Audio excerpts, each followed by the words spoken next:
A pleasure to meet y'all at last, and here we are at it again with some more of Bandtastic on HGN. And so, I've talked a few things about obscured bands, popular bands, bands that were known a long time ago, bands that were known recently by some people, but here we go. This is in fact one of those full-fledged examples of bands, or groups in this particular case, that have in fact remained popular for as long as possible. They may not be as old as a good majority of bands or groups I've talked about, like Smash Mouth or Arctic Monkeys, but Imagine Dragons has been going at it pretty hard for more than 10 years.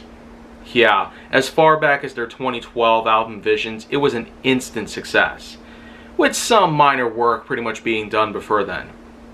But especially what happened afterwards. Their 2015 album Smoke and Mirrors, and in 2018 with Origins. Then in 2021 and 2022 respectively, we got ourselves good old Mercury Acts 1 and 2. Currently known as the most recent bits of work that they have done so far. And I am certain that they will in fact continue to be as big and epic as possible. I guess some greater detail is going to be required here. So I guess what we can do here is talk a few things about the members. First of all, you got one lead known as Ryan. His unique voice is one of a kind. And I could sure probably compare him to the likes of other leads like, I don't know, Steve Harwell from Smash Mouth, Tyson Ritter from All American Rejects, Stephen Chris from Anne Berlin. They all have their own unique way of leading off the band's or group's voices. And they sure as heck have their own unique flair to them. But with Imagine Dragons, you could never go wrong with this kind of lead. I mean, it's just out there. That specific accent that basically adds an extra little zing to it. And it's insane. The fact is, though, is that we have ourselves a band that got successful almost immediately since they were founded. I mean, their 2012 album Visions, I could name a ton of singles that were there. Most notably with I'm on Top in the World and Radioactive. They both had themselves a share of viewership on YouTube, plus many other things out there. So it's no surprise that they would go on further. In early 2015, what did they do next? They gave us a single known as Roots.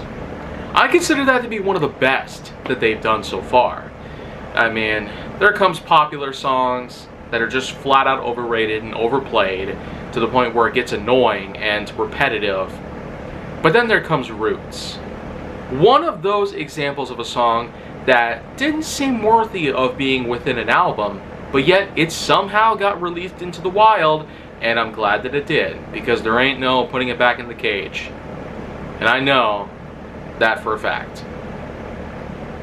It's the internet. Deal with it. But then, of course, they actually did even bigger and better in 2015 with their full deluxe album known as Smoke and Mirrors. And I gotta say, it really is quite an honor to get to see some fantastic cover art, which of course were done by some high-class artists who had also done some other familiar works that you might be familiar with.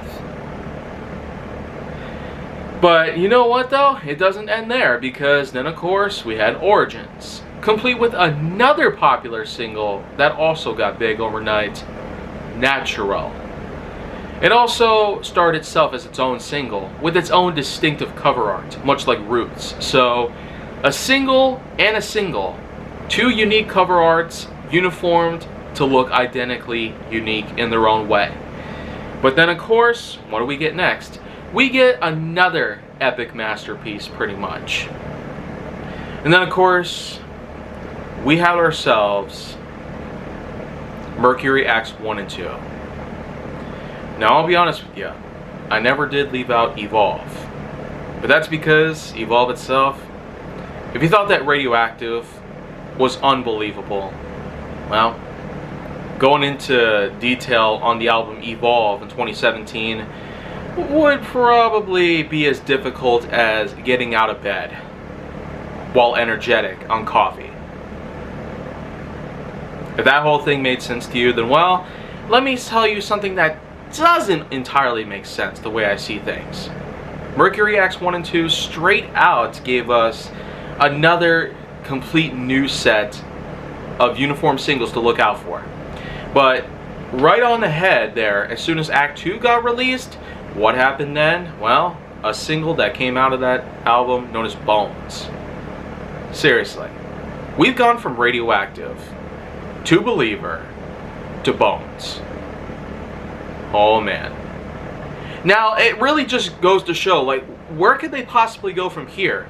I mean, if they could create gigantic singles that just completely phase away all the other bits of work that they've done, it practically just leaves every other material meaningless. So, it's an extremely expensive album. But yet only one song happens to make the most money.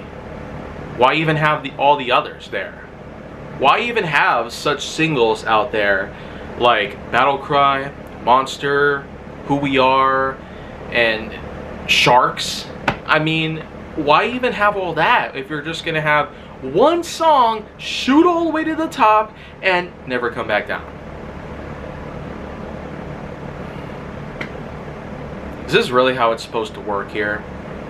Have only one song outclass everything else in the blink of an eye and leave everything else pretty much to the dust.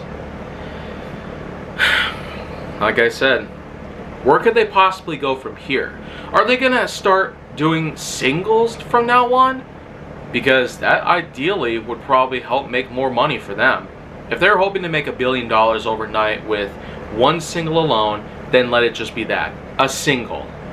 So, I'd say the experimental era is over, and after a good majority of things have come and gone, with a total of 6 albums altogether, studio recorded ones of course, plus never-ending collections of live albums and remix albums and singles and remix singles, it really is going to the point where Imagine Dragons just won't stop.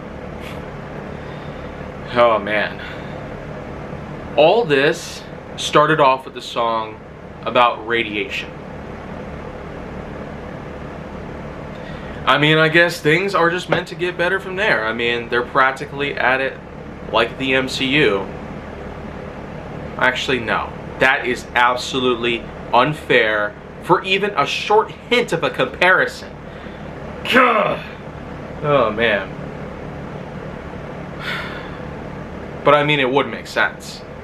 They're both the same thing. Some things that people don't want to hear constantly or see constantly, yet they actually make billions of dollars somehow. And even more so with every new installment. So I mean, what's next? I mean, is Imagine Dragons going to come out with another album? Or are they going to make another single? I don't even know for sure. So you know what? I guess that's pretty much just it. So thank you for watching and good night.